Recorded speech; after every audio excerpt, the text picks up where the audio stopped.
Assalamualaikum warahmatullahi wabarakatuh. Perkenalkan, nama saya Fatah Septian dari kelas 10 TAB. Di sini saya ingin menjelaskan tentang bagian-bagian multimeter seperti gambar yang ada di samping saya berikut ini. Kamu tahu nggak gambar di samping saya ini komponen apa dari multimeter? Ya, betul sekali. Ini adalah gambar dari komponen jarum atau pointer, berfungsi sebagai petunjuk nilai besaran hasil pengukuran, tegangan, arus, dan hambatan. Pada papan skala, mau tahu lebih lanjut tentang komponen lainnya, yuk simak berikut. Ada 11 komponen dari multimeter yang saya akan jelaskan di video ini, termasuk jarum atau pointer tadi. 1. Jarum atau pointer berfungsi sebagai petunjuk nilai besaran hasil pengukuran, tegangan, arus, dan hambatan pada papan skala. 2. Skrup atau zero adjust screw berfungsi untuk mengatur posisi jarum petunjuk agar berada tepat di titik 0 di sebelah kiri skala sebelum digunakan. 3. Wrench berfungsi untuk memilih batas ukur atau skala maksimal yang sesuai untuk pengukuran tegangan, arus, atau hambatan, guna memastikan akurasi dan melindungi perangkat dari overload. 4. Lubang fotopositif berfungsi sebagai terminal tempat masuknya tes lead positif atau merah untuk mengukur tegangan, arus, dan hambatan pada komponen atau sirkuit. Lubang ini menghubungkan multimeter ke sumber potensial positif atau tinggi untuk memastikan akurasi pengukuran. 5. Lubang tutup negatif berfungsi sebagai terminal tempat memasukkan probe dump.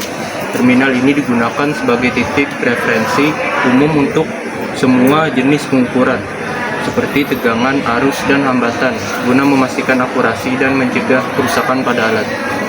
6. Test probe berfungsi sebagai penghubung antara alat ukur dan komponen sirkuit untuk mendeteksi serta mengukur sinyal listrik seperti tegangan AC atau DC, arus, dan resistansi secara akurat.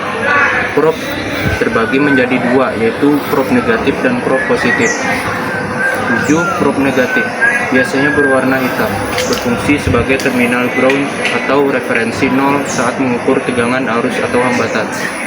8. Probe positif pada multimeter biasanya berwarna merah, berfungsi untuk menyentuh titik potensial lebih tinggi. Untuk positif, komponen atau arus masuk saat mengukur tegangan DC, arus, resistansi, dan kontinuitas. 9. Range selector atau saklar pemilih berfungsi untuk memilih jenis satuan pengukuran, tegangan AC atau DC, arus, hambatan atau ohm, dan menentukan batas ukur maksimal range agar hasil pengukuran akurat serta melindungi alat dari kerusakan akibat kelebihan beban atau overload. 10. Pengatur 0 ohm atau zero ohm adjust knob berfungsi untuk mengukur posisi jarum petunjuk angka 0 sebelum memulai pengukuran resistansi atau hambatan.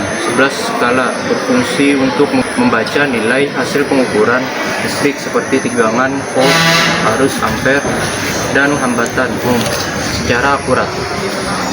Nah, jadi kesimpulannya, multimeter memiliki berbagai komponen penting yang bekerja sama untuk mengukur besaran listrik seperti tegangan, arus, dan resistansi dengan akurat. Sekian dari saya. Wassalamualaikum warahmatullahi wabarakatuh.